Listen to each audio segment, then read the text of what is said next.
Well, folks, what's happening? Welcome to Mentality Monsters episode 10. We've hit the landmark, and thank you very much for your support and continued support. And today's guest is a professional boxer. He comes from humble beginnings with an amateur career of 18 fights, and now he's went on to a 13-0 record in pro boxing. He'll discuss his highs, his lows, his personal life, and also his love for Clemville AFC. Welcome to the Owen O'Neill story.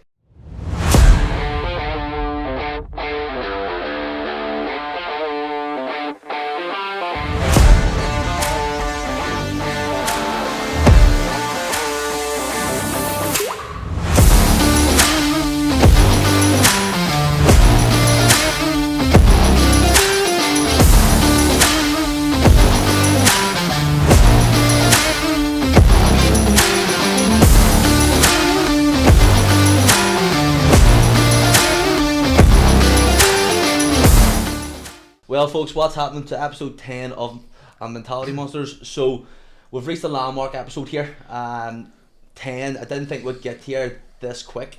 And it's all down to everybody who's viewing and as well, the hype around it as well. So, thank you very much. Today, we're joined by Triple O, Owen, the operator, O'Neill.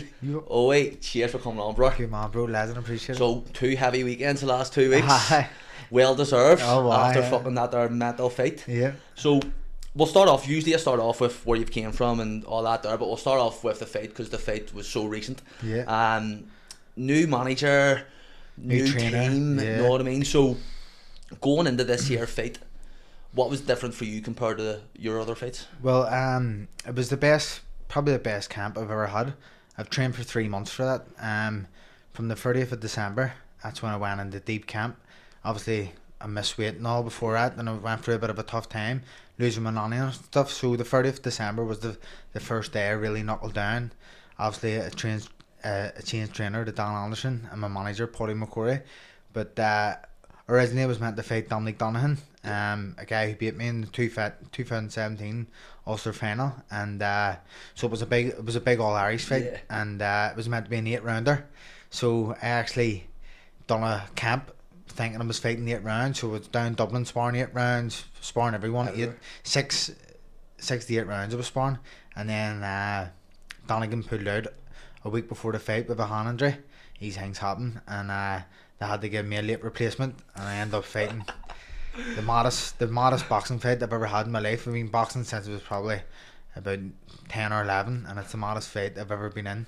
I don't even think we even hit each other any punches. It was just chaos. But I got the win, you know what I mean? So I'm 13-0. The 13th fight, so it was the maddest fight of my life, you know what I mean? So it had to be. Like I said, I trained for an 8-rounder, and then 10 minutes before the fight, they came in and said, because it was on TV, there's no space. Yeah. It's changed to a 4-rounder, and I was like, what? It's my 13th fight, going back to a 4-rounder, and it was probably the best thing that happened, because thank God I didn't do 8. How do you think it would have went if it went to fucking 8 rounds? Because God knows what the fuck he would have done. I probably could end up getting disqualified or something, losing a head. No, as mad as it sounds, like my coach Dan, like sure he was the guy. He tried to headbutt Dan at the end of the fight. Like it was just mad. He headbutted me the first 30 seconds, got a point took of him. Like, it was just like he actually just went boom. Like it was just madness. So thank God it did get changed to a 4-rounder, and it was just a fight. It was just a fight because Donegan pulled out to get me back in the mix, and now I'm 13-0, and I'm hoping for something massive here next. See, because you've had obviously you've had hard fights before, and you've had different pressures, but how frustrating is it to fight someone like that there? That's going in there with just going in as a wild card, know what I mean? He's a journeyman. He's going in to get bait. Know what I mean? Like let's be honest. Like unless they catch you, like a freak shot. 9 times out of 10, if you put the pressure on, you're going to win. Yeah. So, but fights like that to me are more pressure because it's all on you. It's all on me to perform, and like I was sparring brilliant for that fight. Like every spar I had, I was down Dublin, I was up here, I was sparring everywhere, and I was sparring brilliant. And then when I got in this fight, I done terrible. Like I could downgrade myself. I wasn't using the jab. I wasn't using things I worked on. Like the best shot I worked on that whole camp was a left hook to the body. I don't think I landed it once. Because you're training for a specific person and a specific fight. No, I mean you've fought him. Is it twice before? Dominic? Well, yeah, we fought 2017 Ulster final, and then we had an exhibition in the Ulster Hall Yeah. in 2021. So basically, I was shared the ring twice before, like, so this And was the third do you time. know? Would you say you kind of know him, not inside out, but you've I, like good homework on him? I'm a sparred as well, actually. So we've shared the ring 3 times, and every time we've fought or shared the ring, it's been entertaining. Yeah. I'm not like, I believed I was going to beat him 100%, but it was going to be a cracking fight, like, because there's times he got the better of me and I've got the better of him, but I just wanted to even the score, obviously, because he beat me in that Ulster final. You know what I mean? Revenge. Revenge, exactly, bro. You know what I mean? I seen that you put up a video a while ago. Well, not of, say it was an interview where someone said about Dominic, and was he doing a bit of bad mouthing? Aye, bro. Once, so he basically, before the fight got announced, he messaged me. Obviously, you know yourself that you're going to be fighting each other, but it's not announced yet. And he messaged me, and I said best of luck in camp. And to be honest, I unfollowed him on Instagram and deleted him from my Instagram because I don't want to see his shit, 100%. and I don't want him seeing my shit. Like, it's just, I think it's a bit more professional. You know what I mean? And then I said good luck in camp, and then when the fight got announced, he made a video badmouthed me and saying things about me missing weight against Gardy, but obviously everyone knows I went through a bit of a tough time and stuff, but I just thought it was very low of him. He messaged me personally, like privately, saying good luck mate and all this, but then when the fight gets announced, he's badmouthing me all over social media. I just think that's a bit 100%. You know what I mean? You can't do two sides, like, you can't, you be one person, but it kind of lowers the person and like in your thinking as well. With Dan, what's different to Dan compared to your previous, like, were you with Dan previously before? So I started my pro career with Gerard McManus and Dan. Dan was more of like my S&C coach, but he done everything with us, like, to be honest with you. He was always doing pads, and he was like I was like a second boxing coach, plus he done all your S&C. And then I started training with D Waltz, and Dan was still my S&C coach, and then just things didn't work out. Dan had he wanted to open his own pro gym and his own pro boxers, which now look at him, you know what I mean? He's one of probably the best gyms in Belfast or Ireland, like some setup. And so I was working with D for about 3-4 years, and D obviously made me a hell of a lot better. Like, I won the Celtic title with D, knocker of the year, best fight of the year. So like, there's things are like, some like KO of the year, fight of the year, and then I got to spar Eubank after that. But that's things that live with me forever, like, and stay with me. You know what I mean? Like, I have that belt in the house, and it's not going anywhere. You know what I mean? It's staying there, and it was brilliant, mate. So I've had good experience with D and all, but now obviously it's a new change, and I was like I said, there was the best camp I've had my whole career. The weight was good, everything was good, and I just didn't really get to showcase any things I was working on. You know what I mean? See, with Potty, so my boxing like knowledge is limited. Yeah. Like, so see, for a manager, what does a manager do for you? Manager gets you fights, miss, and gets your he agrees your purse and how much money you're getting and stuff like that. Obviously the promoters are the ones that runs the shows. Mark Dunlap was my manager, plus he was a promoter as well, so he run his own shows. But Potty, the good thing about Potty is obviously he's a friend first of all, and now he's my manager, so he cares about me, and he's very with the confidence. So hoping now, like, I get more, like, they're just fought a plunker. Let's be honest, the fight was crap, like, but the exposure I've got from it, beat who's in front. I know, but like, the exposure I got from it live on the zone first time, and like, anyone else would have put that fight before the TV card. You know what I mean? Like, just because everyone knows that guy was a bit of a rocket, like, you know what I mean? But it was still fighting on TV, and listen to the exposure I got from it. But I just think with Paulie and I, who really cares about me, you'll see the best of me here. Like I'm hoping to hopefully get a slot in the field here, and hopefully something big too. You know what I mean? Unreal. Because I know most of the lads, like, wasn't it? Like, all I saw was the group chat just going, what the fuck's this header doing? What's this? I wonder what people in England and all were thinking. There's more funny story after it there. So after the fight, he tried to headbutt Dan, my coach Dan in the corner. Like, when we obviously come over, and we were all just fed up with him. And he tried to headbutt Dan, and then when I went up to the changing area, I was getting showered, I was getting dried, and he came in and started growling at me. I was like, is this all an act? And he couldn't speak English, and I was like, what are you doing? He was like, "Rrrr." I'm gonna have nightmares with this guy here the rest of my life. And he ended up going, he just left, and I was like, what the hell? You know what I mean? But the board ended up just suspending me on the spot after that fight, because that's not boxing, mate. You know what I mean? Let's be honest. Like it was my first time fighting live on the Zone, the biggest boxing platform there is. And I'm fighting a guy like that. It was just didn't use the jab. It didn't even get to showcase anything. Like from the first 30 seconds, he hit me with a head. It was just madness. You know what I mean? Fucking maniac. Where's he from? Do you know? He lives in Belfast, but he's from Slovakia, so I'm gonna end up popping in name some stage. Yeah, I would love to pop in there and go, mate, what's a crack? Maybe down the falls or something. Just be standing there growling at me. Growling at me. You know what I mean? So here, well, fuck. We've went in the outdoor one a lot. Yeah. But we'll fucking take it back here. Just where are you from and what did you do growing up? Like, what was young Owen like? Yeah. From just off Cave Hill Road there, beside the waterworks. I was obviously big into my football from a young age. Played for Clemville right up the under 11s with me, Rory and stuff, Jay Donnelly and players like that. Okay, and then it was always football, to be honest with you.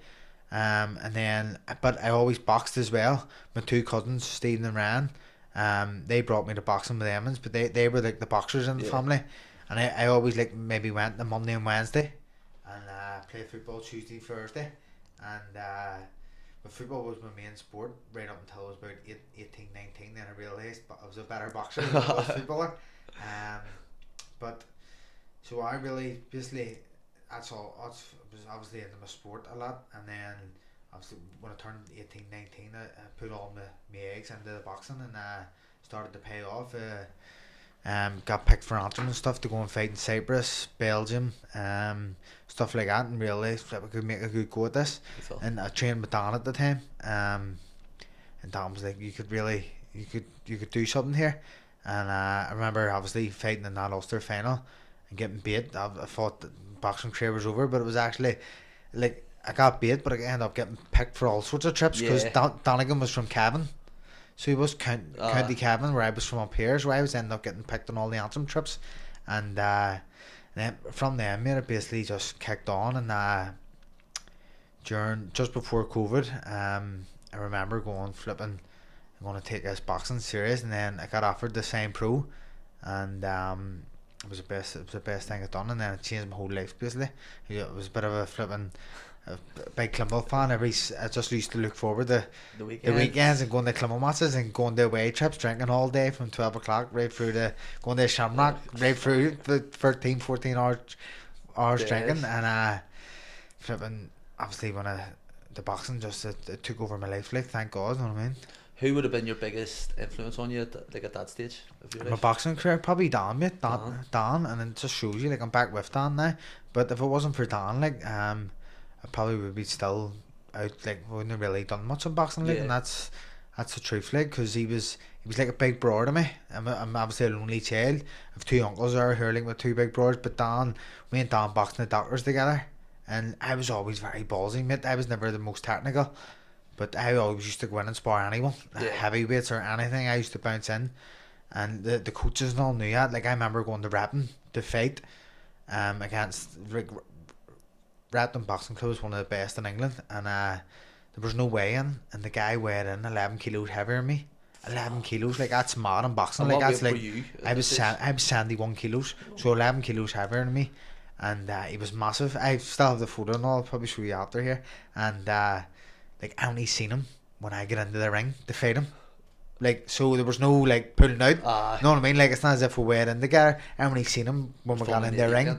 So I ended up flipping, getting beat, and then from that, there was like, fuck, I had balls of steel. You know, like, I remember going to myself, flip me, anyone else, like, all the coaches were going, like, oh, anyone else would have just walked out of the ring. You says, no, you'll keep fighting, you'll stay in, and end up fighting. I got beat, like, but like, that was a big night for me, like, going, flip, I do have balls, no, like, you know what I mean? Like, anyone else would have just jumped out there, like, so. Seeing you went to the likes of Belgium and Cyprus, who would you have been boxing against, like, international teams? I mean, international, so from all around the world, or just the Belgians and Belgium? So the Belgium, when I went to Belgium, I fought against the Belgium number 1, 75 kilos, and I that was like at the time way bigger than me, and I ended up beating him on a split decision, and that was live on their TV and all over there, so it was massive for me, mate. And then I got picked to go to Spain and fight against their number one, and the guy, he ended up beating me, but I put in a good fight. And it's just all, I mean, seeing what I've realised when you're amateur, at the time you're thinking it's the end of the world, you're getting beat. Like that Donegan fight, I remember his hand got raised, like I cried and all after it, and I was going, fuck, this is the worst day of my life. But it's not, it's experience then. You know what I mean? It's all experience. See, that's what I would tell anyone now. Like amateur days is just experience. Who cares if you win or lose? You know what I mean? It's like if you really want to go pro, it's all experience. You know what I mean? 100%. You know what I mean? Looking back on it, like analysing your amateur career, how do you think that there went? Not the best. I had 18 amateur fights, didn't win a title, got beat in 2 Ulster final, and then I got beat in an Antrim final. So I was in 2 finals, I was in two close fights. I do believe like the Donegan fight could have went either way. I was the Ulster final, but I'd say when I got beat in the Antrim, so I got beat well. But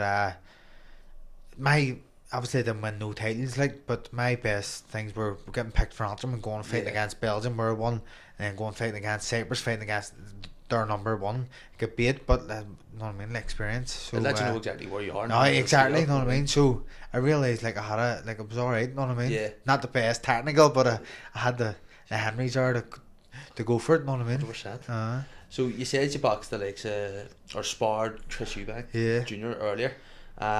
What was that there like as an experience? Well, mate, that's probably the best experience I've ever had in my boxing career. Like obviously it's not fighting or winning titles, like it's like different experience, but from that from me winning that title, my ex-manager Mark texted me saying, "Oh, Eubank's team's been on to me, they want you to go over and spar," and I was like, flip right, getting paid for it all this year. And so I ended up going over for 2 weeks, mate, and the first week I went over by myself, and sparring was brilliant. Met Ronnie Davis, the coach who used to coach his daddy, and so it was unreal. I was like over there by myself, didn't have a clue where anything was. There was no Nando's or anything. And then the second week, a guy called Lee Cutler, he's pro, he's English champion and stuff, he was there with me, and so me and him ended up doing everything together. But Roy Jones was Eubank's coach then, and he ended up coming the second week, so I met Roy Jones. Lethal. And Roy Jones was doing my corner when I was sparring Eubank. It's mad even thinking about it. Like Roy Jones could be the best ever, like, and he was giving me advice to spar his fighter. You know what I mean? It's just crazy. Like. Did you ever think when you like say lost the Antrim final, did you be in a position? No way. Like that there? No. When I turned pro, mate, in 2019, like obviously COVID and all hit too, like I didn't think it would have went as well as it has. Like I'm 13-0. I didn't win one amateur title. Like that's Owen Duffy, who I knocked out, was a 10 times better amateur than me, and I've beat him. Yeah. Like I was like flip, I can actually do alright here. Like, you know what I mean? Like, and it's not over. I'm only 28. I wouldn't say I'm in prime yet or anything. You know what I mean? When Paddy Barnes was on last week, he says about amateur and professional is two different sports. 2 different, mate. Yeah. How did you transition yourself? I'm skipping a wee bit ahead, but we'll go back anyway. Yeah. How did you transition yourself from amateur into pro? Well, I think I always should. I always get told from a young age, well, not a young age, about 17, that I would suit the pro ranks because I was always a come forward fighter. Yeah. That's just, I was never like sit in the back foot and box. Like I've never been like chess. Like I'm not technical. I'm not a technical boxer, but I'm a come forward boxer. I'm an aggressor. I would push you back. Like it's sort of like a brawler sort of thing. And I've always been known as that, and I think that's what helped me in the doctors. When I went to the doctors, they used to just get you. They used to call me Ginger. Not even call me Owen. Just go, Ginger, you're in sparring. And you didn't even know. Like from a young age, it was maybe 11, 12. You were just going down the train. They were like, right, you're bouncing into sparring. I think that like made me who I am today. Yeah. You know, like in the boxing sort of scene, like I would fight anyone basically, and I think that's, you know what I mean. Like it's mad where you think at the time back in the day, fuck me, they were putting me in the spar. Him, he's way better than me, or he's way bigger than me. But I think it's all paid off. All you know what I mean? Experience. It's all experience, mate. You know what I mean? See, when you were growing up as an amateur, who would have been your like idols? Like who would you have looked up to from say in terms of Irish boxing and then also just Yeah. world boxing? Well, amateur boxing, obviously it didn't take it serious, mate, till obviously it was 18, 19. So it didn't really inspire to be anyone. Yeah. It was as mad as it sounds. But when I started training with Dan and Paddy and stuff, Paddy Gall was still fighting at that stage. He was pro and he was a cracking amateur. He was Commonwealth Gold medalist. So at the time I was sparring him and stuff. So he was like a bit of a role model for me. Like, you know what I mean? Like I wanted to be. You could I want to be like Paddy. the levels that And he got to. he's the way I sort of fight like him as well. So I'd probably say I learnt a lot from him and wanted to be like him. Like, Like you know what I follow mean? like his career or yeah. his trajectory. Yeah, you of know what I his mean? So, but when I was like amateur as a younger age, I didn't really. Football was always my. And like, not saying it was going to be the next Ronaldo or anything, like, but just it was always football, you know what I mean? 100%. And then fucking Reds. The away big- days. I'd rather. I dreamed of growing up and playing for Clemville. That's what my dream was, mate. It wasn't to be a boxer until I was like 19, you know what I mean? You know what I mean? Them Red days. See when fucking back-to-back leagues. Oh, and then going to Jesus. Shamrock and all. Ah, and mate, used brilliant. to have fucking. I think me and Joe were speaking about it. Remember Clemville played Portadown, the Irish Cup, Yeah. and you had all the Clemville team and then all the Portadown team back in the Shamrock. Michael Galton was there. Oh, that's right, yeah. And he played for fucking Gary Portadown. Twig and all, I think. Ah. Gary Twig played for Porter, yeah. Every comes out, and Chris Kern was only there and fucking he was only there fucking a season or two, and he was sitting in the Shamrock absolutely juiced. Every cut round him. It was flipping just unreal. Like I was 2013, 14 or 2012, whatever it was. But I was just finishing school then, sort of. I finished in school then. I was just like, I remember me and Hazer, obviously, like we were the Red Revolution days. We made the group Red Revolution, like an Ulster or like a Ultras group, and I remember going into school and making flags and coming home, and Annie and Granda were like, "What's that? We have to paint this in the kitchen and all, and making flags in the kitchen and all." You know what I mean? Class. Them days were lethal. Bring them Brilliant. back here Aye, for definitely. The Irish the Cup fourth. final. Alright. Irish Cup. How do you feel going into it? Like, you nervous? Oh, flip me, 100%. We're due one, like. Oh, But that doesn't mean you're going to win it. yeah. You know what I mean? We're playing Linfield, but it's the biggest 18,000, sold out already. Sold out in the day. So it's massive, mate. And I can't drink, obviously, because I hopefully have a big fight Yeah. coming up. But I'll be doing some celebrating anyway. Like, if we win it, like, you know what I mean? 100%. I was speaking to a few of the lads and fucking they all got the top deck. That's right, There's- bro. I got the lower deck because my phone died. I was out with work and I got back in. My phone died like 4 hours before, and I got in, just saw all the messages, and I was and my cousin rang me and I was like, fuck's sake. So I ended up I'm having to get on the lower deck, but Lower I'll deck. try. Sure, sorry, at least you're there. Ah, That's all 100%. matters, bro. Know At what I least mean? I'll try to get in there. Yeah. So your amateur career, how did you deal with, say the likes of your loss in the Ulsters final? Yeah. How did you deal with losing? Was it more of I'll get my head down here, or was it fuck this kind of? Well, I remember as soon as Donegal won, I went out to the change room, and my family, my mates, like I had the most people there, and on a major fight, like all my mates came.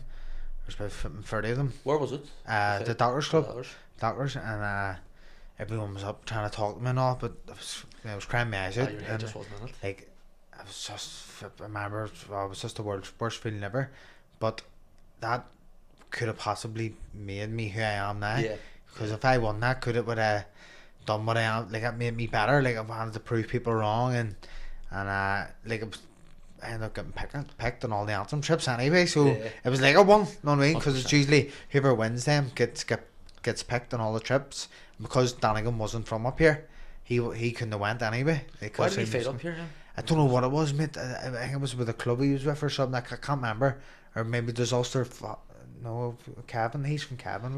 Like, Kevin's down south, but there's only is Kevin in? Not there's Monaghan. There's Monaghan, Donegal, and Cavan. Do you know if Kevin's in Ulster?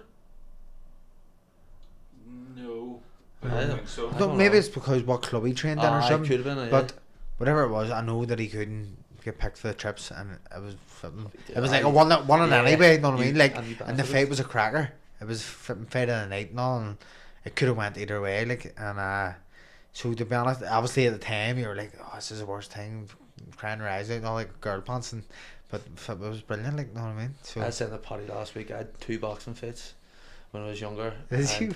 One I won, and the second one was down the dollars as well. And I got beat, and I tried me it's great out to after hear. it. 100%, I'm not letting it out, you know what I mean? 100%. People like, I'm sure as you say, for coming out to say it was alright. I don't want to talk to anyone, but I remember going home that night and flipping Manani made pizza, flip like a homemade oven pizzas. Yeah. And then after I won that title, flip Manani made pizza, actually, just thinking back. So powerful. I mean, So good memories. you're transitioning here. You're signing a pro deal, or you're going Yeah. pro. How did that start? What was the origins of that? To be honest, mate, it sort of came out of the blue. I was training hard. I was training obviously with Dan and Paddy Gall and Jeremy Wallace, but I was amateur still, and I was sparring Paddy. Yeah. I was sparring Stephen Donnelly at the time and Big Taylor McGoldrick. They were all pros. Stephen Donnelly's one of the best amateurs to come out of Ireland as well. So he's a cracking boxer, like, and I was doing well with all them boys. Like, I was bouncing in and sparring them, and I was holding my own, and I was coming up every Monday, Wednesday, and Friday, and I was only coming up to spar. Like, people would go, fuck, like, there's some people who hate sparring. I was coming up on the days of sparring just to spar, and Were so you obviously taking this like seriously at this stage? yeah, I was taking it serious, yeah. But I obviously was still amateur at the time. Yeah. And flipping, I just remember like Jeremy McManus and Dan was like, flipping, you're doing alright there, you could definitely turn pro. And I originally was going to sign with MTK, because that's who Paddy, Stephen Donnelly and Taylor were with. Plenty of money. That's what I mean. So I ended up fighting for them. It was on my second fight anyway. But so I was originally going to sign with them, but they wanted to wait until I just got, like, was kept sparring and stuff. And then Boxing Ireland, Dennis Morrison and Leonard Gunning came up to watch me spar one day against Paddy or someone someone in the camp, and sparred really well. And then they were like, we can sign you right now. Your debut will be in the Dabneys, 25th of May. And like, I was just like flipping right, you know what I mean? What date would this have been? That was 2019. Well, 2019, yeah. Just before COVID, when COVID hit. 2020, 2020, so it was just before COVID. It was my first fight, and like, I was like, at the time, like, flip, couldn't be anywhere better than the Dabneys, you know what I mean? Your pro debut. Proud. Sure, sold 200 tickets for it. It's the most tickets I've ever sold. Good night Everyone was there, like, you know what I mean? And so it was brilliant, mate. And thank God, like, it all works out. You're thinking, flip, I want to sign me MDK because they're such a big name and everyone's with them. But sure, look what happened to them. So thank God it didn't do. You know what I mean? Everything works. It all falls into place. All falls into place, exactly. That's what I was going to say, you know what I mean? So it all worked out well, you know what I mean? Well, folks, what is happening? It's sponsor time. So today's sponsor is Inferno Sunbed Studios. It's on the Antrim Road beside Trinity College. So as you can see, it's fucking working wonders on me. It's elite sunbeds and gives you elite tan. So see, when they came down to watch you box, Yeah. did you know that they were specifically there to see you? Bro, so it was like, it was sort of new what was going to happen. Yeah. Like, to be honest, I knew I was going to sign Memons, but they just wanted to see Before what it was like. yeah. Yeah, you know what I mean? And how did you deal with that there? Because it's a big opportunity that they're coming down to see you, and was there any pressure on you? Well, I mean, because obviously I wasn't a good amateur, like, I didn't win no titles. Yeah. Compared to Paddy Gall, Stephen Kind Donnelly, of Taylor judged on your amateur McGoldrick. career as well. The people who I was training with were fucking 100 times better amateur than me. And so it was like, it felt like it was a lot of pressure, and it felt like I always care about what people think about me, which is I try still flip and work with it now. But I knew that I was going to get a bit of abuse, like, not abuse, but like, what's Owen O'Neill turn pro? He didn't do nothing as an amateur. Yeah. But that was like, looking back, I was the fuel to the fire. Yeah. Because now, like, I've won a Celtic title, KO of the year, Fight of the year. Like, I've done well. I'm 13-0. Like, I'm pushing on for something big. So that, like, I'm glad at all that. Like, I didn't have a good amateur background because I probably wouldn't have done as well as I've done. Because you had that kind of like chip in your shoulder. Like, I wanted to something. prove everyone wrong. Like, went over to spar Eubank by myself. Like, That's far. you know what I mean? It's just mad. Like, you know what I mean? Who would you say is the best person you've met so far in your career? Not best, but the most, like, say, high profile, or it has to be Roy Jones Jr. Roy Jones. It has to be, me. And then What what was he saying to you? He's Like, in has the his corner? own rap song and all, mate. You know what I mean? It's madness. Lethal. Like probably one of the best ever. Like, and Is there anything he said to you that you can like will always stay with you, or is it just the no, entire? it was just like he was just nice to me. Yeah. I grew respect for like there was other sparring partners there from England and Wales, who like the guy Lee Cutler had his coach with him, another guy from Wales had his coach with him. Like we were all different sparring partners because Eubank was doing a 12 rounder. He didn't spar him for 12 rounds. Like I had done 2, someone else done 2, and then someone else done 2, and then I had like it keep going like that. So you got a break. That's just what way it works. So he gets a fresh opponent. But I was only one there by myself, so I think I just had all the respect. Before I even got in their ring. You know what I mean? Because it was by myself. So I think they all just sort of grew to me. And did they pay for everything in terms of your flights and your accommodation? Paid for everything, mate. Digs was it or hotel? And you got 40 quid a day for food, and then you got at the end of it a purse. So that's not too bad. Brilliant, mate. Honestly, it was probably like from not fighting ways, but probably the best experience I've ever had in boxing. Like has to be like. Unreal. You know what I mean? I've got it here somewhere. I'm near sure I've got it here somewhere. It's just your debut the date of your debut fight. Yeah. That's a yes, yeah. And the first fight went on points, 21st of June, 2019. Right. Going into that day, because I remember that day, barely remember that day because it was absolutely fucking juiced. Devilish. They both. But that there was, big hype. Yeah. And how did you feel during that day? What was like from morning to your win? Looking back, I tried to do things too right, if you get me. Like the right breakfast, the right lunch, the right dinner. Didn't want to walk, didn't want to do like I wanted to save all this energy for the fight. Wanted to listen to music all day. Like it was just weird. But now I don't do none of it. Like or at last fight, I walking around the water, I was just doing the normal things I do. Obviously I carb up a lot more. But that first pro fight, Jesus me, my nerves were away. Like I remember, obviously because I sold 200 tickets as well, and I had all that pressure on of like he didn't do much as an amateur. Is he going to be good as a pro and all this here? So there was a lot of pressure on me. And I remember being in the change room and shaking myself. I'm like proper kicking myself, going flip. Wonder if I'm going to get knocked out here, and then obviously I went in to win. But what I realised after that is if you don't get them nerves, there's something wrong. It keeps you fucking sharp. Nerves keep you sharp. Yeah. And that was a big thing for me. So now I love having the nerves and also it means you're up for it. It means you're ready to rock. You know what I mean? So but that was probably one of the best nights of my life. Like man, like coming out and everyone singing your name and all. Like it was just like a Clemville match. It was exactly like a Clemville match. 200 tickets sold, flipping. Just mad, know what I mean? Joe going in all there, but sure Joe bounced up in the ring and all after, know what I mean? Up beside the ring, so it was just class, mate. Surreal. It's a surreal moment, like looking back, you know. Was that the night when Jerry Thompson RKO'd Sticky Reid?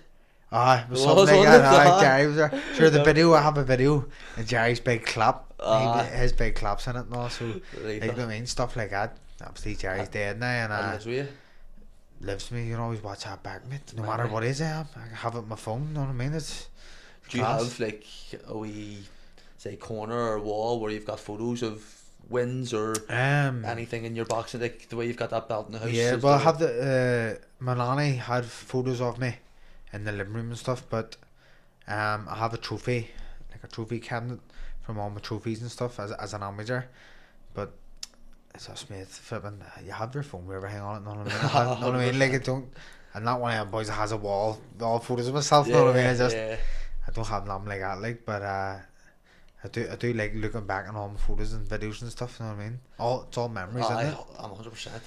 And we take it into the grave, like. Exactly. Know what I mean? See, when you won that fight, what were your expectations for your career? Like going in to be a pro, did you have expectations of a certain level you want to hit, or a ceiling?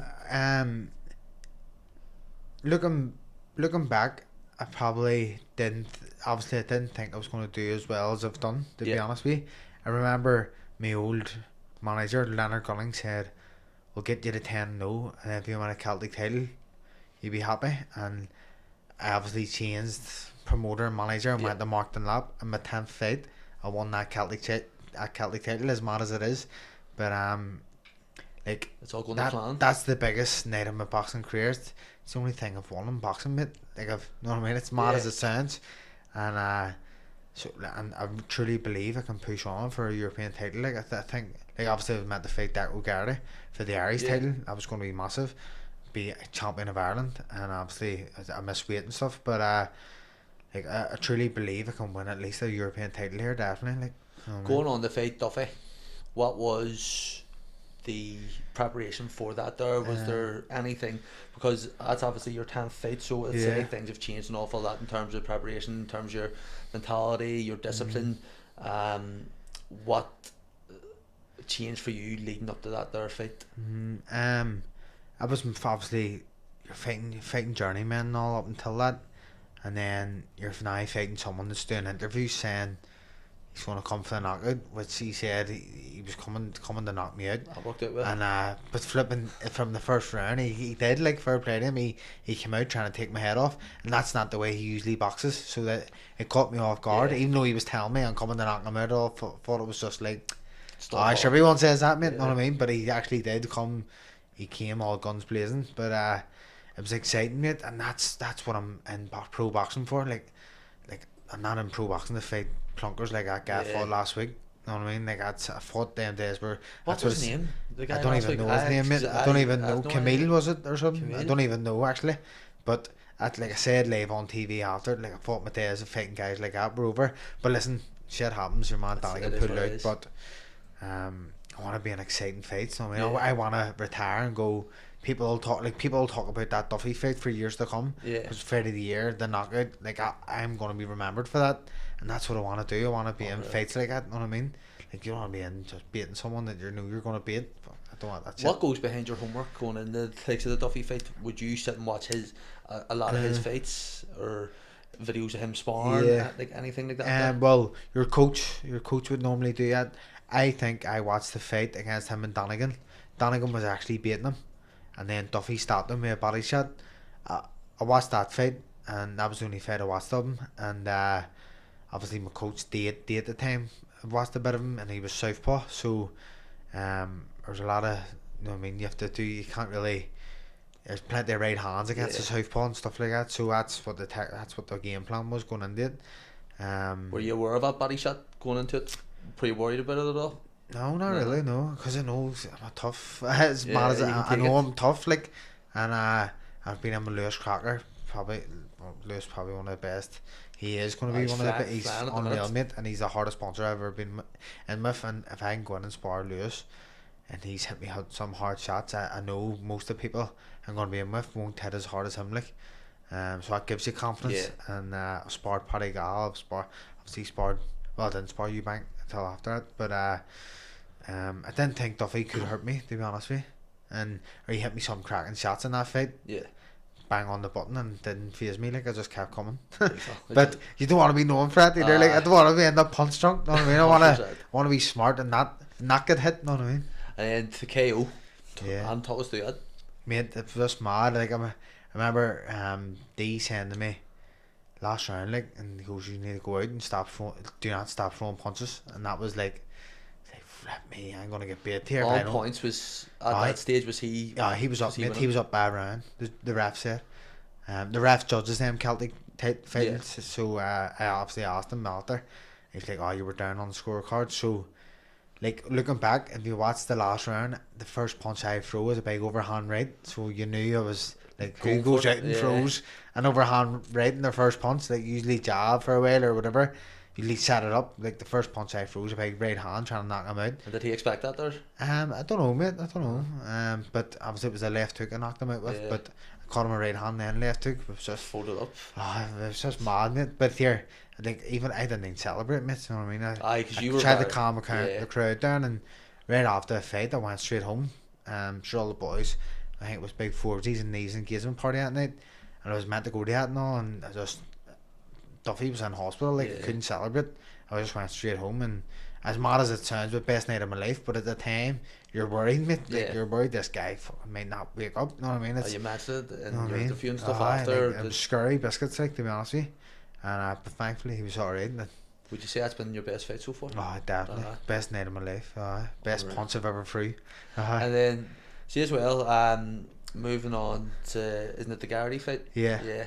So, just talk us through, because like I do know that your granny and grandad are big influences on you, like in your career, well, in your live life. with, So for that there, like how much of, because obviously stuff does affect you. Did you think it was going to affect you that much with your boxing? No, I thought I was going to use it as motivation, because when my granddad died, it was like when he died, I had a fight coming up, and it was flipping the best I've ever trained. Yeah. Everything was nailed on. I was getting up at 6 in the morning. Like I was just using like I was just using it all as motivation. And maybe because I still have my nanny here. Yeah. As mad as it sounds, and You were there for her as well. you know what I mean. But this time, my granddad sort of didn't. He died obviously and all, but my nanny went through a really bad. My nanny got cancer in March there, and last year, and right up until August, she suffered really bad. Like she owns Tiny Togs, the shop, and she was working every day, and then one day she just woke up with a big clot in her leg, and that ever since that day she was bedbound, and all the suffering started. And obviously at the time when she died, I thought I had that Garrity fight in the paper, was announced and all, and I thought I could use it as motivation. And then I remember waking up the day after the funeral. It was the first day I weighed myself, and I was 87 kilos, mate. I had to be 66.7 in under 7 weeks. And I just thought I was going to use it as motivation, but I ended up I got down to 71 kilos for the day of the weigh-in. So what is that? I lost in under 7 weeks.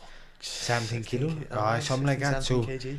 it's like I tried my best, mate, and I lost 17 kilos in under 7 weeks. And I just the way it affected me, I wasn't sleeping right. I wasn't.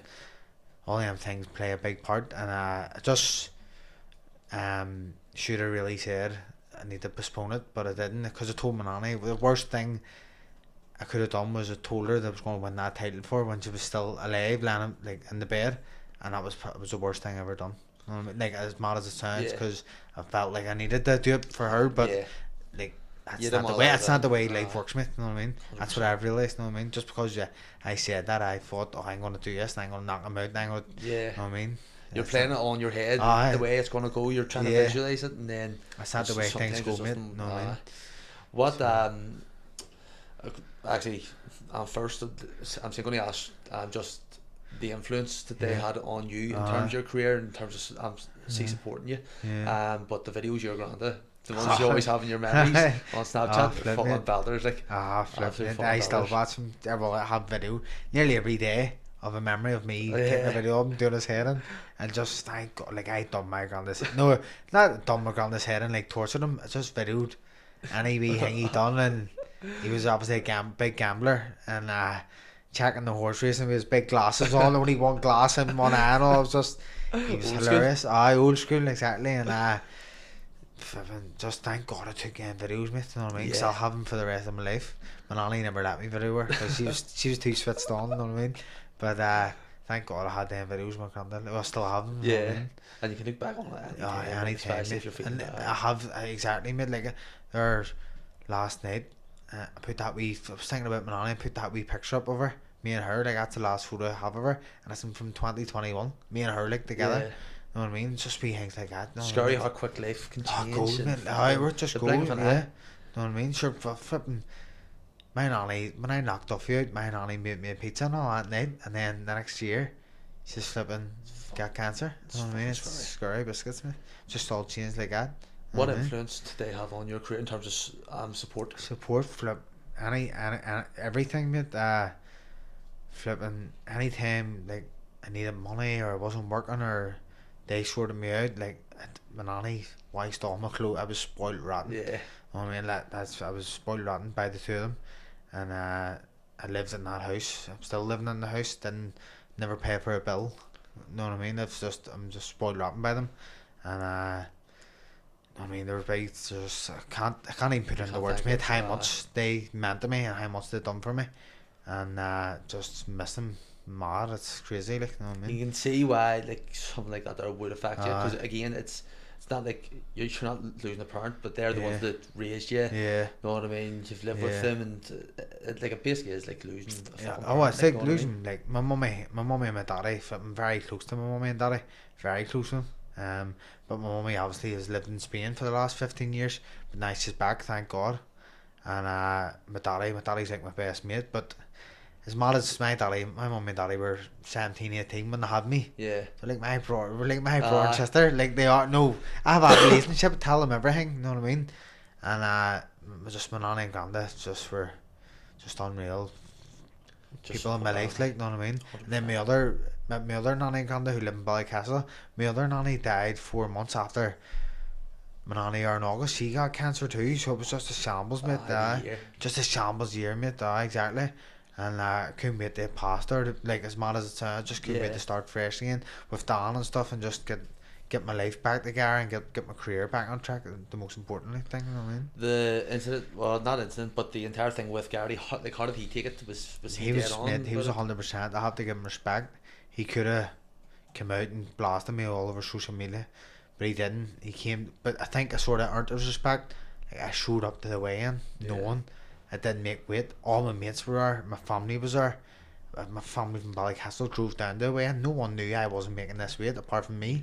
So thinking like people don't understand walking into that Europa, the Cameras, the pressures there, everything, all the cameras are, everyone's there, and I'm going in to say, and I didn't make weight, and I still got made to go on the scales, like, and anyone in the boxing world who's been in it and is up there have said, mate, you shouldn't have got on them scales, like you gotta cut. Sorry for the language, you gotta cut made out of you. Getting told to get on them scales and get your weight made like called out, it was just a shambles, and then had to square off with Gary, even though I knew the fight wasn't going ahead. And listen, he said, listen, don't worry about it, you've been through a tough time, so I had to give him respect, like, you know what I mean? He could have blasted me and he didn't, you know what I mean? Because it was his night too, you know what I mean? As much as it killed me, like not making weight, but it's also his night as well, you know what I mean?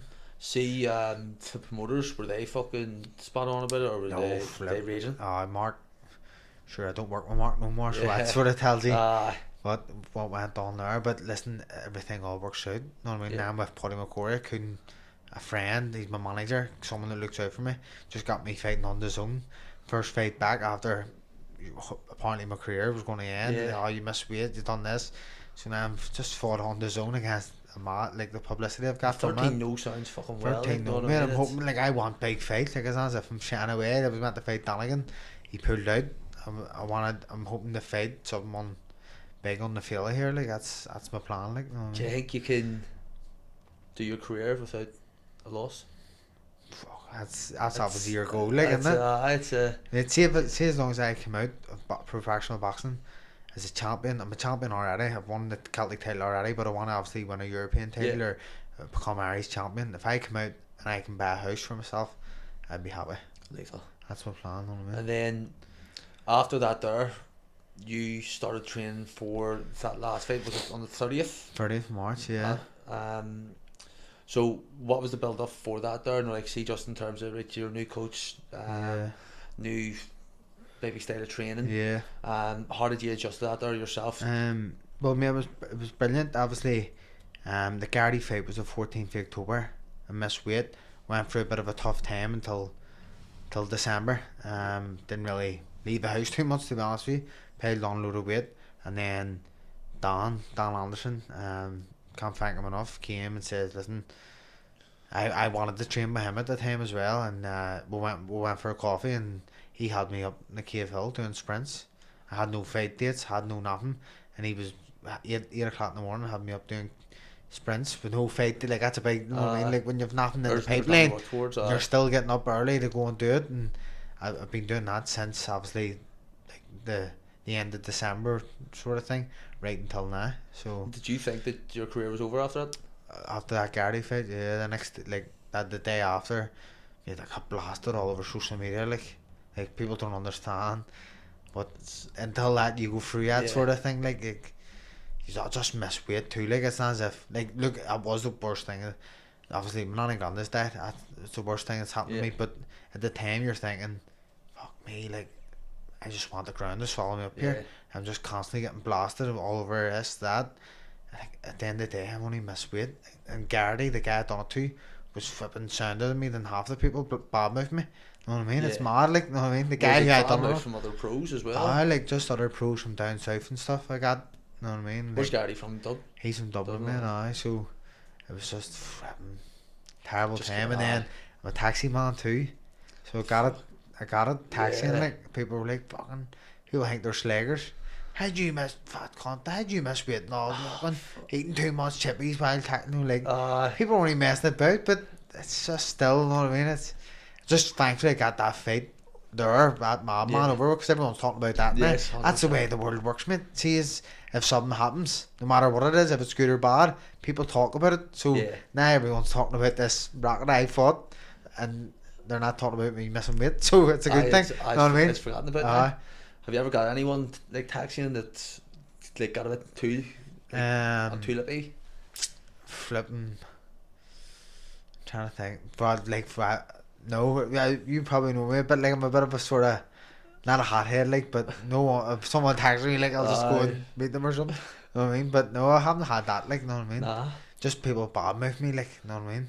Do you Like get about me missing weight, like not slobber saying, "Aye, that's cool," not stuff like that. Just, you know what I mean? Paddy was saying like he gets people on social media like saying like fucking like offering him and on, and like, and he says, right, I'm coming on down and Sparring. Flip.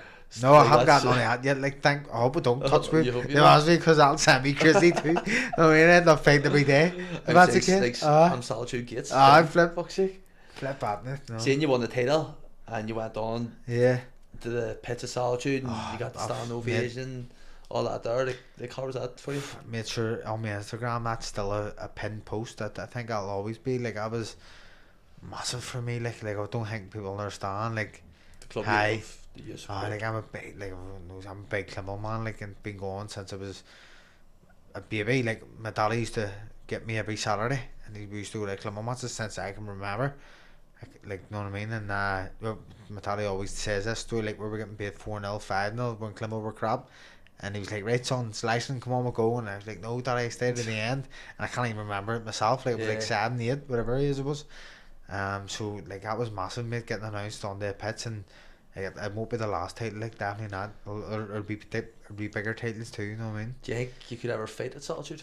Hopefully. There's been more people saying it, mate. It's getting talked about a bit more, like, but you obviously need a big backing, you know what I mean? Like something like Caine boxing or something like that, people who have the money, and you know what I mean? Jared Lawler's is he still the chairman? No, he's not the chairman no more. He stepped down. He's part of UEFA now. I don't think I have it. I think there's only a interim chairman now, to be honest with you. But there's a lot of people speaking about it, you know what I mean? And here, like, Solitude only holds 3,000 or something, so you could definitely do it, like, you know what I mean? Definitely, like, see during the summer, like a big title, you know what I mean? Like, even a European title or something, you know what I mean? Mate, if I done that, like, but Jesus, there would be life complete. Oh, flipping hell. I'd be like me. See, if I do that, or I get a run out for Clemville for the last 10 months against Linfield, that'll be my life complete, you know what I mean? Definitely. So, one thing that I wanted to talk about is the realities of pro boxing in terms of trying to get sponsors, selling tickets, all that there, and the pressure it kind of puts on you. For you, has it been easy trying to do that there, trying to get sponsors? Have people been willingly wanting to help you? Yeah, to be honest, I've been very lucky. It's obviously been a great help. People like yourself, all my mates. I've never had a problem selling tickets, and that's a big thing in boxing. Like, I've sold 100 tickets. I've sold over 100 tickets every fight. And like, I've got great people who support me and who want me to do well, and I've always been on a ticket deal, to be honest with you.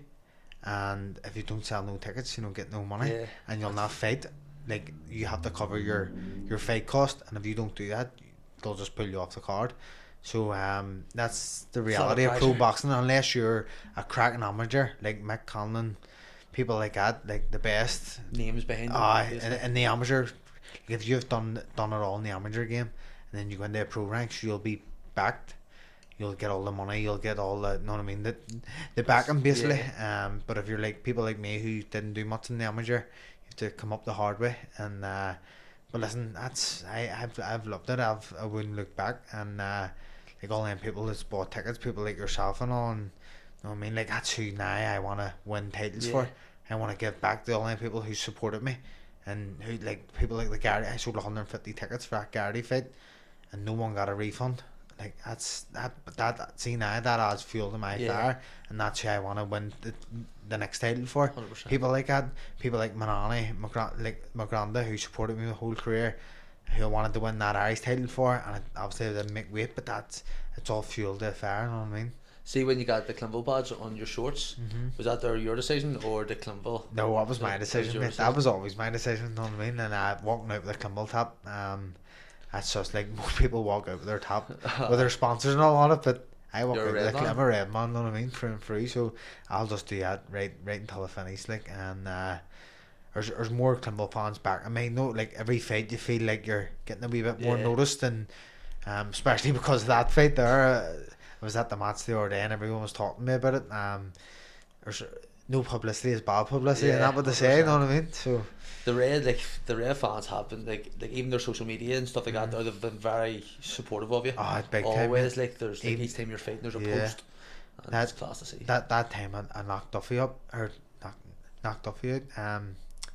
Like I couldn't thank them enough to put the post up before it, after it. Like people don't realise how much you need the recognition in pro boxing. Like you get the more followers. As mad as it sounds, the more followers you have, the more you're recognised, the bigger sponsors you get, the bigger, you know what I mean, the bigger fights you get, the more money you get. That's just the way it is, mate. It's mad.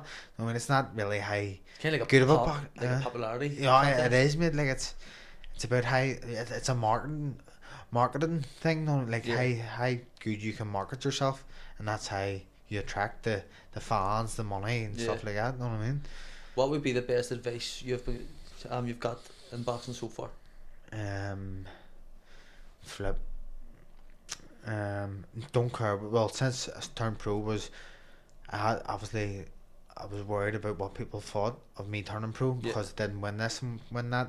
And I remember Dan saying to me, F everyone, like do it for yourself. And I have a whiteboard in the house, and when I forgot about that saying, do it for yourself. I was always worried about what people thought about me and doing this. And since I started back with Dan there in December, the thing I had wrote on my whiteboard was wake up and say every morning is do it for yourself. Underlined. And it's as simple as that. Do it for yourself. You know what I mean? Don't do it to please everyone else, or like I was gonna like sound like I'd sell 150 tickets and no one got their money back. Like that really bugged me, you know what I mean? Like obviously it was my fault, I missed weight, but like it just felt like everyone was talking about me, and you know what I mean? It's just, and I wish I had the money to give everyone back their money, but I don't, like, you know what I mean? Sometimes your mind's your worst enemy. Mate, it was just a terrible time, but that's probably the best advice I give to anyone. Do it for yourself, don't do it to please anyone else, you know what I mean? That kind of covers my next question as well, like what advice would you give to someone just starting off in pro boxing, but that there kind of like do it for yourself, mate, you know what I mean? We'll move on here, just to a few questions. So do you have a vision for the next few years of where you want your career to go? I would love to. I see myself fighting for a European title, and I could see myself fighting for an Irish title here soon too. But I would love to. If I win a European title, I'd be very happy with myself. And if I come out of pro boxing with a few quid to buy a house, I'd be. I feel like that's like I came out. Like when I started boxing, I always said didn't want to be a millionaire. Like I don't want, like that's all. I would love to be a millionaire, but I mean, like I'm being realistic. If I come out, I'm gonna be able to buy myself a house. I'll be happy. I'll be happy, man. Because we were speaking to Ali McLean's, who was on there a few weeks ago. He's an MMA fighter, and like see the fight game. Like it doesn't seem like there is a lot of money in it. Like it's more of a passion. Like you're doing it because you love it, mate. Because you love it. It's unless you're like a fucking say McGregor or fucking signed a big contract with UFC or boxing. Like no, I mean it's fucking it's a struggle as well. Like as we said there about the your sponsors and then the realities of boxing. Like it's fucking like it's scary. Cause you see the amount of people that were pro boxers and then now are fucking maybe a bit skint. They haven't got the dough. You know what I mean? People think you get thousands. You don't like it's mad. Like you're going in there to fight people, and that's just the way it is. Yeah. You know what I mean? Like I don't, but I'd still fight. You know what I mean? Like I said off camera, I'd fight in solitude for nothing. Like if I was fighting for a European title, and they goes, "Oh, I haven't got enough money to pay you, but you can still fight." They'd probably still do it. You know what I mean? As much as mad as that sounds, but you know what I mean? It is a business. You have to remember, boxing is a bit professional boxing is a business as well, and you need to sell yourself, and you need to, you know what I mean? It is. You have to, like, it's mad. You know what I mean? It's mad. Mate. It seems like there's a lot of politics in it as well. Again, yeah. like, as we say, there's a popularity contest Yeah, where you know what I mean? like it's about who you know and the following you've got there and people you can bring in. One person who I want to speak to you about, because I haven't saw him in fucking years, like Conor Quinn. Conor Quinn, yes. He's staying with Frank Warner. Mate, Conor, me and Conor's very good friends. He was another person there, was there for me when I missed that weight with Gardy. Obviously I trained with Conor at the time. He's different class, mate. He'll be a multiple world champion, and he's flyweight. He fights at 51 kilos, and he hits like a heavyweight, and that's not a lie. Like, I've done body sparring and all with him. He actually always slags me. We were doing a bit of jab only sparring one day or something, and my nose is a bit out of place here, and I haven't done it. And he always says it. He broke my nose, you know what I mean? Saw videos of him, like he was out in Australia there for a while, wasn't he? And then COVID hit, so that's why he's back. But sure, like, again, everything works out for a reason. Now he's with Frank Warren. He's going to be multiple world champion. Unreal, so he is. It's great to see as well, like, especially because I was listening to a podcast with Tyrone. Yeah. And Tyrone was saying, I was Tyrone and actually all I hear it was, because I was thinking it was Sean McCullum and Paddy on Shane Todd, but now it was Tyrone, and he was saying about like the Belfast boxers. Like, Belfast is probably the best place for boxing on the island of Ireland. Like, definitely. most of the pro boxers all come from Belfast. And you can kind of see it as well, like, see the amount of boxers that come from Belfast. It's insane. Part of that way is Belfast, like. Nearly Up and everyone's down that road. there's a pro boxer in every estate. You know what I mean? Like every Lennoxtown, and then there's flipping every estate. Caine, Tyrone. Then you had, like, says fucking Joe Fitzpatrick back in the day. Paddy Gall and all too. There's loads, mate. There's loads. Where in the North Belfast, there's only really me and Rudy here at the minute, like. Rudy Farr. Here, fair play to him. He's doing well. He's doing He beat Conor Kerr there at my gym. Big tough fight for the two of them. Could have went either way, I think. But fair play to Rudy. You saw how much it meant to him. It was brilliant, mate. Class to see, you know what I mean? Obviously he lost his cousin Mark, we love Mark, so dedicated the fight to him, and then now I think the board have sanctioned him for an Irish title, so now he's a chance to win an Irish title. Fair play to him, like. That's a good journey. He's been on as well. Brilliant, you know what I mean? Fair play to him. Honest to God. We'll move on just to a few quick fire questions here. So, well, we covered the best win already, but fuck it, we'll do it again. Best win. Duffy. 100%. Favourite moment in boxing? There's two. Knocking Duffy out or going over to spar Eubank by myself. Best sparring partner? Eubank. Eubank? Has to be, like, you know what I mean? It's just the how big it was, you know what I mean? Who's the funniest person in boxing? Flippers loads. At the minute, Dan, because I'm with Dan every day, Dan's mad as a hatter. He rings me every morning. And he just seems to always be on the go. He rings me every morning at 7:30 to make sure I'm up. And he answers, "Get up, boy. Simple as that. Get up here now," and all this here. So, listen, I wouldn't be where I am now without Dan, like, so. I seems like a top guy, like, I remember from years ago, like, and then I think I was speaking to him at that Caine fight there in November, was it? At the end of November. He's mad, but here there's no one better than him, you know what I mean? The maddest person in boxing. That's probably Dan. Probably Dan as well, Paddy Gall's up there as well. Paddy Gall. Because just with training with Paddy and stuff as well, you know what I mean? Your death row meal. Death row meal? Everyone knows I love a grub, like. Jesus, probably a big mixed kebab, house sauce, cheese, chili, full bucks. tandoori or that wee spot, Rory and all this, like every time I'm out to drink, I go to that wee kebab place in Bridge Street, steaming, falling all over the place. Marmor's, is it? Is it Marmor's? I don't know, bro. No, here, no, it's not. No, it's I the know R you're on spot. about, yes, I know you're on about, Eggs yeah. end up blocked in there, big mixed kebab, sauce all over me. You know what I mean? Great. But here, I want your starter. We can take the kebab as your meal, Right. your dessert, and your drink. Right. Starter. Chicken goujons. Kebab's a good shit. Chicken goujons for starter. Then mains, obviously a mixed kebab on tip. And then dessert. Sticky toffee. Pudding. I'd be tight to eat like after the kebab, wouldn't it? Well, Like, I would if do it it. was. I would do it, no do it. problem. Oh, bro, 100%. I No should have problem. seen last week. Me and Jerry were watching the Liverpool match Right. against United, and we ordered food. Man, I had a foot-long sub, had a 6-cent sub, three cookies, packet of crisps, and then 5 cheese bites as well, man. You're And joking right away? Oh man, straight away, just all in Flip. front of me. And then I'm not joking, I could add another foot-long.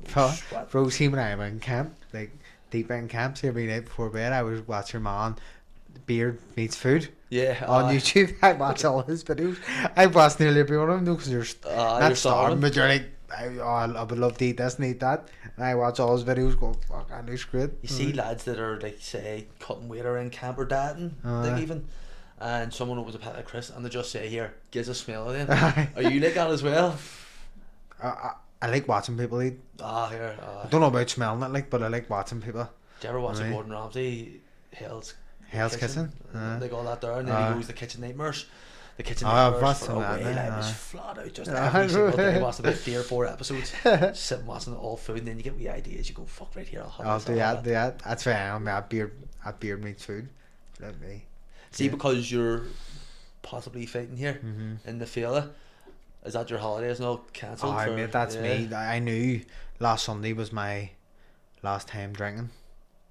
I've drank twice since the 30th of December. I'm not a big drinker anyway. Yeah. But like just Dan said, it was Dan and me. Like I'm basically not gonna be eating shit or drinking again until my next big fight. Like, it's simple as that. And what weight are you fighting at for that? Well, it's going to be welterweight, like, so I'm dropping down. Obviously, the Gardy fight was a welterweight, but I didn't make it. Yeah. But I feel like if I didn't go through what I went through, I definitely could have made the weight. Everything is legendary. Everything happens for a reason. You know what I mean? Next question here is, right, so I was going to ask you about your best takeaway, but I think we've covered that. Right here, bar that there place, where's your number one takeaway? North Belfast. Pizza Works. 100%, bro. Definitely. Understandable. I had a Pizza Works there, when was it, 2 days ago? I won the man too, like, Dan's gonna say yes. What do you mean? I was working, mate. Actually, a funny story. I was working, and it says 45 minutes. I was out taxiing, and I rang it for delivery, and flipping said 45 minutes. So I rang the house, my nanny's house, and me and my mummy and my uncle were, and I said, I have a pizza coming, but they say 45 minutes, so I'll come back in about half an hour. Next thing, taxi, and my uncle rang me. Fucking you owe me 22 quid here. That pizza's came, you hadn't even left money for it, and he read up his shit there. Straight up. Straight up. And what's your order? The Works pizza, the works with honey drizzle on it. Bro, everyone loves the honey drizzle. Here, different gravy. Kev McCluskey got me in that honey drizzle, and I wouldn't go back. See, I'm Hudson's doing and food. Two chili mayo dips. Their garlic's great in Pizza Works. I'm not really a garlic. You're not a garlic guy? Nah, not really. Like. See, like, I think a pizza place is only as good as its garlic. See if their garlic's stinging and like the pizza's nice, I'll not go back. I want to give a shout out. The thing is, well, Nico's some spot. I went there. I've been there now my last 2 fights. I go there the night of the weigh-in just to carb up, and I got a pizza, lasagna, chips, stuff like that, and it was me, Kev, Ian and Biggins went, and it's a dangerous squad there. The owner squared the bill up. He says good luck for your fight. So fair play to him. Unreal. Legend, mate. So it was even nicer, you know what I mean? It was great as it was, but it was even better, you know what I mean? Lethal. So unreal, mate. Your ideal holiday location? Well, my mummy obviously has a space in Gran Canaria. Yeah. She's obviously lived there for 15 years. Now she's back at the minute, but I would say over there, like I love it over there. I haven't been on holiday in ages, mate. So it's always in camp and all it's stuff always like in that camp, there. mate. So, but it's roasting and all over there, like, so proper roasting because it's close to Africa. So me being ginger, like I'm factor 50, I'm factor 50, bro. But so I would say Gran Canaria. Where would be your ideal location that you haven't been to yet? Where do you want to go? I would like to go to Amsterdam. I don't smoke tobacco or anything, like, but everyone's been, and Have you never been? I've never been, mate. That's a mad one. It's amazing. Like, all my mates have been, but I've never been. I just think I would love to just give it a go. It's a wonder spot. Like, it's a place where I think you have to go, mate, don't you? Yeah. Like, everyone's went, but I haven't went. But it'd be hard if you don't smoke. If you don't smoke, it would be I think hard. I would eat one of the edibles, like I would eat the edibles. But I think all my mates say they're worse. They're worse than actually smoking, know what I mean? Here. So I've seen a few lads in a few states. I know, I would like to go. You just go, that does not look enjoyable. And the grub too, like I would just love to go and eat like mad, mate, know what I mean? I can do some grubbing, like, it's great. You know what I mean? After see that there fight, did you like go to Nico's again? After the fight? No. Nah. Where did you go? Went the day after. I went Sticks and Stones. Oh, Got a steak. yeah. I sure ended up meeting you. Was that Easter Sunday? Sunday? Easter Sunday, yeah. So I went for steaks, like eat toffee pudding. Stuff like that. Too much cocktails as well. Oh, I hear load of Frenchies, know what I mean? I'm How not about into you the then? social, absolutely juiced. Yeah, Tuesday girls, great. Know what I mean? Unreal. As well here, I hear, because we can cut this out, I'm going to say, just, is there anybody you want to give a shout out to, or any fucking, say, sponsors, anything they got there? Like, is there anybody that you do want to give a shout out to?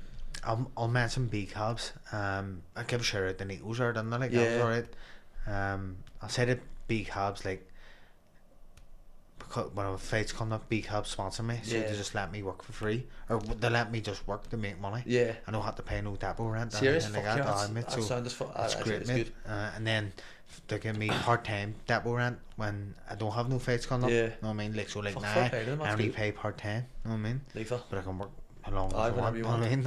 Unreal. Just saying, voice like we say, I work around the clock. Know what I mean? Yeah, you have to. You have to, bro. Get the Bugs Bunny in. So before we finish here, I'm just going to ask, is there anybody that you'd like to give a shout out to, any sponsors, anything like that? Yeah, well, I've a lot of sponsors there.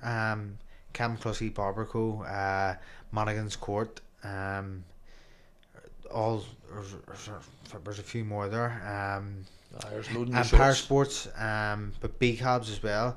B Cabs are a big help when if fights come up. They just let me work away and not pay no depot rent or anything like that. And obviously it's a big help, and I don't make much money yet until I'm up there. So any little help, it's much appreciated, and I wouldn't be where I am today without the sponsors. Like, but I'm 100% like. Unreal.